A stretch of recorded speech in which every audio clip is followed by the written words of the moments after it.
Iron sharpens iron.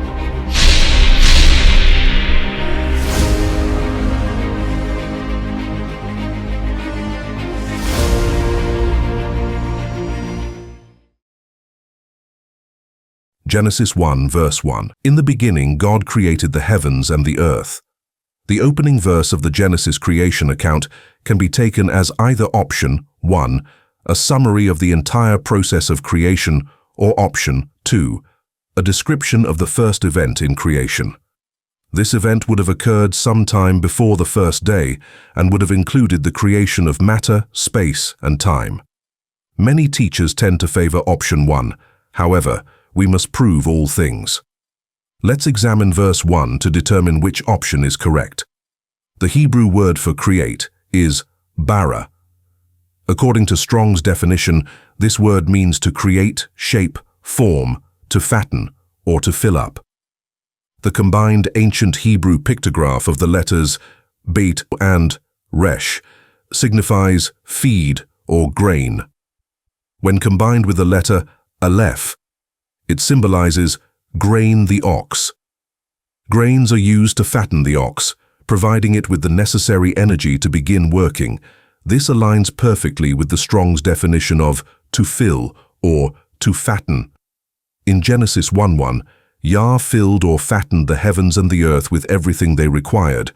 When he said, "Let there be light," Yah began to separate, name, and organize things during days 1 through 6. Therefore, option 2 is correct, not option 1. The definitive evidence that confirms this interpretation is the building of the tabernacle. Yah commanded Moses and Aaron to prepare the materials and gather them together. On day 1, they were instructed to spread out and arrange everything in the order that Yah commanded. Exodus 26:30. And the Lord spake unto Moses, saying, Speak unto the children of Israel, that they bring me an offering. Of every man that giveth it willingly with his heart, ye shall take my offering. And this is the offering which ye shall take of them: gold, and silver, and brass, and blue, and purple, and scarlet, and fine linen, and goat's hair, and rams' skins dyed red, and badgers' skins, and shittim wood, oil for the light, spices for anointing oil, and for sweet incense, onyx stones, and stones to be set in the ephod and in the breastplate. And let them make me a sanctuary, that I may dwell among them. According to all that I show thee, after the pattern of the tabernacle and the pattern of all the instruments thereof, even so shall ye make it. And the Lord spake unto Moses, saying, On the first day of the first month shalt thou set up the tabernacle of the tent of the congregation. And thou shalt put therein the ark of the testimony, and cover the ark with the veil. And thou shalt bring in the table, and set in order the things that are to be set in order upon it. And thou shalt bring in the candlestick, and light the lamps thereof. And thou shalt set the altar of gold for the incense before the ark of the testimony, and put the hanging of the door to the tabernacle.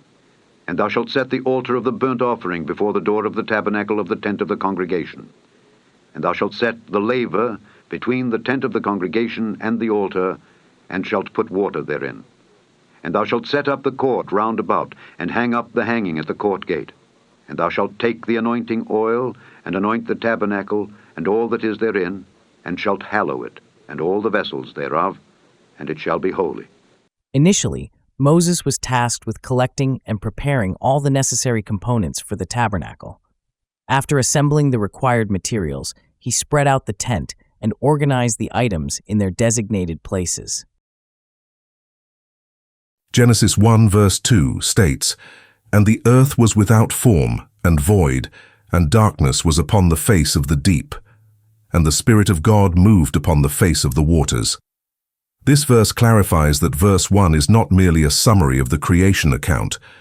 Notice that the terms waters and darkness are mentioned as if they already exist.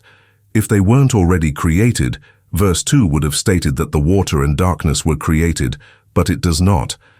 Therefore, if darkness and water already existed, it implies that everything else, including light, which the sun, moon, and stars are derived, also existed. The Hebrew word or. In ancient Hebrew, this word is spelled from right to left with the pictographs aleph, wa, and resh. The word or is a child root word, so in order to get the basic meaning for this word, we must go back to meet its parent root word, which is ar. Ar is defined by the verb to order, to gather, or in other words, to organize. It is also defined by the concrete noun box, which is a tool used for organizing and creating order. When we look at the pictographs which form this word, we first see the aleph. The aleph communicates the action of leading, to be put in front, or to be led by. The ox, which is basically a cow with a job, would often work in teams in which a strong and experienced ox would be paired with a weaker one in a yoke. And God made two great lights, the greater light to rule the day, and the lesser light to rule the night. Two great lights, the greater light to rule the day, and the lesser light to rule the night. The ox, which is basically a cow with a job, would often work in teams in which a strong and experienced ox would be paired with a weaker one in a yoke, so that the weaker would follow and learn from the stronger. So the pictograph aleph also represents the abstract concept of strength. The second letter, resh, is a picture of a man's head and communicates the action to begin, as well as the concrete ideas of a top, a summit, and a human, which is the top or summit of the animals. So when we look at these pictographs in combination, a picture begins to emerge of strength from above, or to be led from the top. So the ideas of boxes, order, and organization have something to do with strength from above, or being led from the top. Both ancient and modern boxes are examples of strength from above. Another way to imagine the place that boxes held in the ancient Hebrew's life would be the idea of a corral. The ancient Hebrew word for corral is ariah, and also comes from the parent word ar. Domesticating wild animals and providing for their needs requires the use of corrals, not only to keep the animals in, but also to keep predators out. The function of a corral is to lead, or in other words, limit the movement of an animal by lowering into place a barrier which exceeds or is above the animal's ability to jump or climb over. So a corral carries the idea of being led from above. Now that we have an idea of the parent root meanings of ar, we can look at the child word or, meaning light. In order to get from ar to or, we add the letter wa as an infix, or a letter inserted within a word.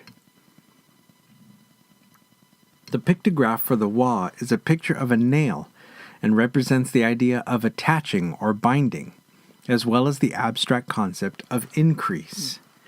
It's been my observation that when the letter wa is added as an infix to a word, that it serves as an intensifier. More specifically, it seems to take a singular occurrence, such as the act of organizing items into a box, and turns it into the broad, all-encompassing concept of organization, order, and light. Genesis 1:3 states, "And God said, 'Let there be light,' and there was light." The phrase "let there be" signifies the act of coming into existence or coming to pass. In Hebrew, this expression means to exist or to have breath. In Hebrew thought, breath represents the essence or character of someone or something. Just as a person has character, so too do objects. Humans breathe in and out in a cyclical manner, and light behaves similarly. It emanates from its source and returns.